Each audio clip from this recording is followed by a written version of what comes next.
the first person to talk about the bitter political fallout between President William Ruto and his senior economic advisor in government, Moses Kuria himself, was the former deputy president, Rigathi Gachagua. Bright leaders from the Mount Kenya region. And today he's in problems. When Moses Kuria was Minister for Trade, he's the one who started the county aggregation and industrial parks. A brilliant idea. Since they removed him from there, that project is stuck. And when I asked President why he's sacking him, he said that he's a thief. You know? So today I'm wondering, I have seen Moses Kuria is being auctioned. If Moses Kuria had stolen anything from anybody, how come he has nothing? He has no money to pay his debts, you know? And I knew, you know, the issues that took place in Kenya National Trading Corporation, KNTC. The procurement was done in State House. And when they brought edible oil and rice and there was a scandal, they wanted to push it to Moses Kuria and another lady called Pamela who has been taken to court. And they have used this thing to intimidate Moses Kuria, that they can open, trumped up charges against him. Rigathi Gachagua talked about this particular issue 2 weeks ago during an exclusive interview at KTN. And it is because Moses Kuria and the former DP Rigathi Gachagua are currently working together. So Rigathi is well updated. He understands everything that has been going on between William Ruto and Moses Kuria. So it is very clear that Moses Kuria was not really happy at all working with William Ruto and RAILA Odinga in the broad-based government. And finally, Moses Kuria has united with the former DP, Rigathi Gachagua, to work together ahead of the 2027 general elections. Let me give you the shocking details in this particular analysis here, ladies and gentlemen.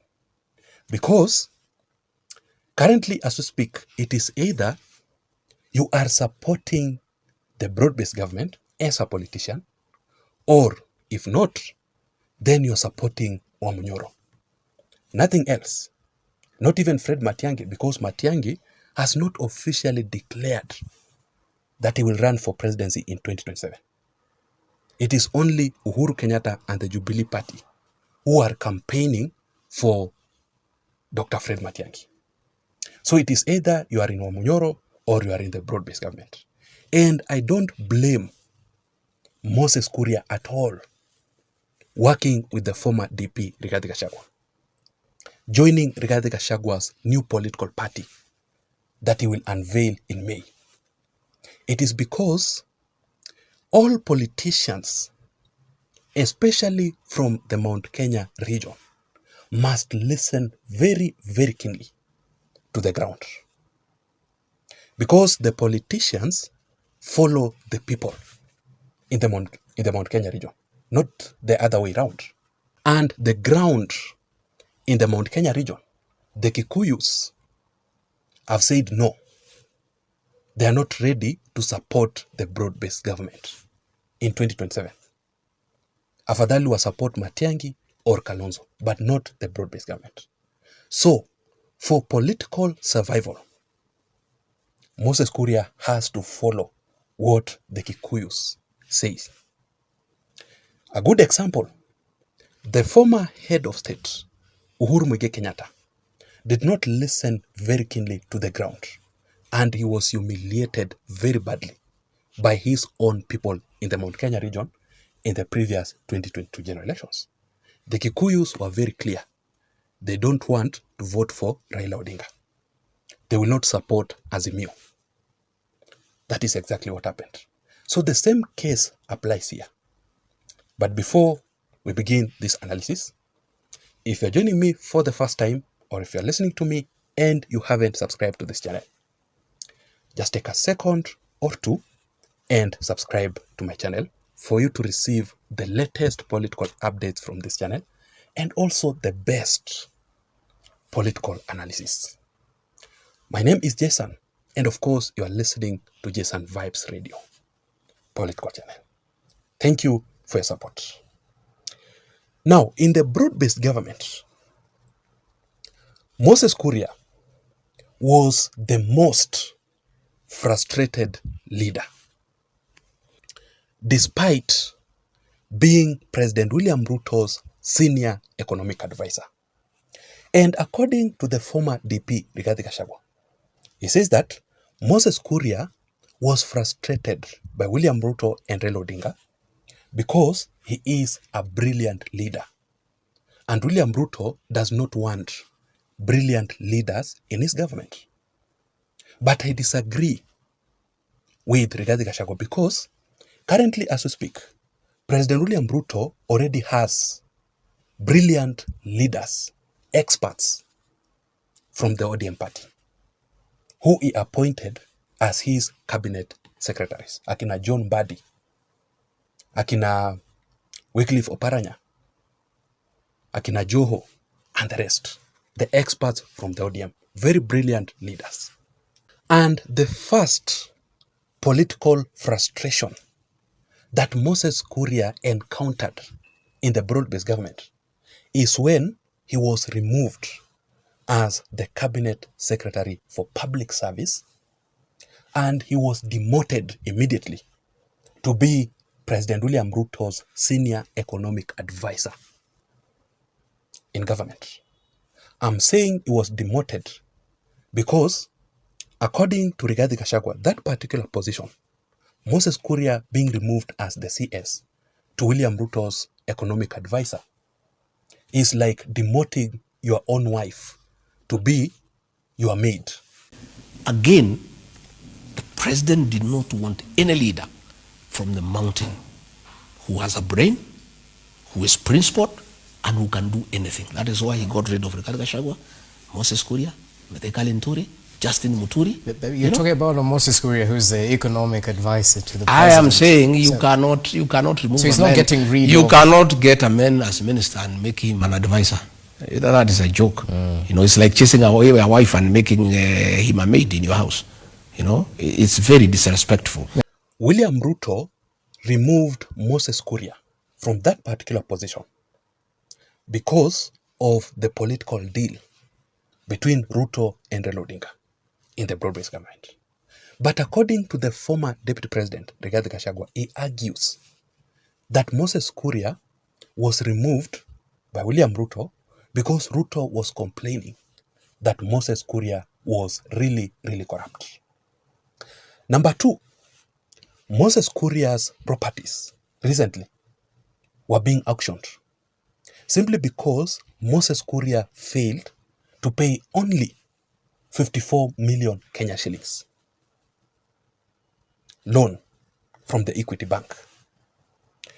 That particular amount of money, honestly speaking, President William Ruto can afford to pay for his senior economic advisor. Just imagine 54 million Kenya shillings. Or even William Ruto has that power to just make a phone call and instruct the bank not to auction Moses Kuria's properties. But because William Ruto did not care at all, he did not bother, it simply means that William Ruto was already fed up with Moses Kuria in government. Ruto and RAILA Odinga did not want Moses Kuria in the broad-based government, as simple as such. I'll give you the details why shortly. So let me read for you this statement, what NTV announced. President William Ruto's senior economic advisor, Moses Kuria, fails to stop Equity Bank from auctioning his properties in Kiambu over 54 million debt. Judge says bank followed the law. Just imagine, the senior economic advisor to the president failing to pay 54 million Kenya shillings loan. Hiyo ni aibu kubwa. At least some things should be prevented or protected, should be confidential, because this person is working with the person who is the most powerful in the Republic of Kenya. But I strongly believe that this move was to frustrate Moses Kuria, because it was not needed at all in the broad-based government. Currently, as we speak, ladies and gentlemen, believe it or not, Moses Kuria has already been replaced by William Ruto.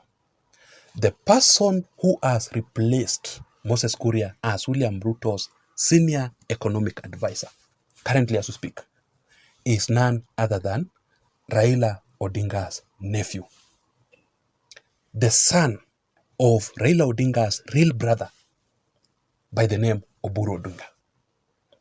This person is called Jaoko Oburu Odinga. Let me show you this template. It says, from the office of the president, the executive office of the president, and the name is Jaoko Oburu Odinga, the position, special advisor of the president. And I want you to have a look at these photos. These photos were taken today in State House. This is Jaoko Oburu Odinga in State House with President William Ruto himself. This is another photo of Jaoko Oburu Odinga himself taking the oath of office. Moses Kuria has already been replaced. Even if it were you, would you still stay where you are not wanted? Because akufukuzae hakuambi toka. The reason as to why Moses Kuria was really frustrated, it is because of only one reason. Because of associating with the former Deputy President, Rigathi. He's joining Wamunyoro ahead of the 2027 elections. So he was not loyal with Ruto and Raila Odinga in the broad-based government. Na amekapitia. He has been shown dust. William Ruto removes unloyal leaders from the mountain and he replaces them immediately with Raila Odinga's allies from the ODM party. That is the agreement in the broad-based government. And I strongly believe that more leaders from the Mount Kenya region will be removed by Ruto and Raila Odinga in the broad-based government. Just watch this space. So Moses Kuria, resignation, looming. I don't know what to think. I want to know your opinion in the comment section down below. Please don't forget to subscribe to this channel for more political updates. My name is Jason. I'm out. See you in the next video.